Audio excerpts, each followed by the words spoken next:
বেদিক ইন্ডিয়ানের সকলকে স্বাগত বন্ধুরা। প্রত্যেক দিন যদি আমরা সুন্দর করে জবা ফুল চাইছি, তাহলে কিন্তু দেখো আমাদের জবা গাছের সাথে কয়েকটা খাবার দিলেই প্রচুর পরিমাণে একটা গাছ থেকে বন্ধুরা আমরা ফুল নিতে পারবো।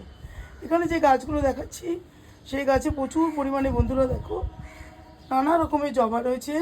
এই যে একটা জবা রয়েছে, আবার এখানে একটা রয়েছে, এই যে এখানে একটা রয়েছে।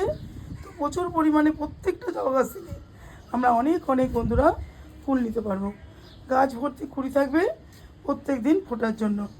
ভার্মি কম্পোস্ট 15 দিনে একবার, কিছু কলার খোসা বা কলার খোসা ভেজানো জল, তার সাথে এপসম সল্ট, এই কয়েকটা জিনিস যদি আমরা টবের মাটিতে দিতে পারি, তাহলে কিন্তু প্রচুর প্রচুর পরিমাণে গাছ থেকে বন্ধুরা আমরা ফুল পাবো।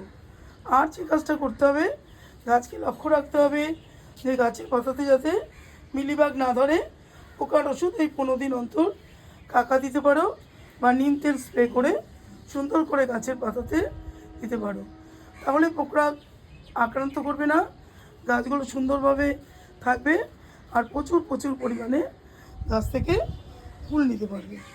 তো এই ছিল ভিডিওটা। যদি তোমাদের ভালো লাগে অবশ্যই লাইক কমেন্ট করে পাশে থেকো বন্ধুরা।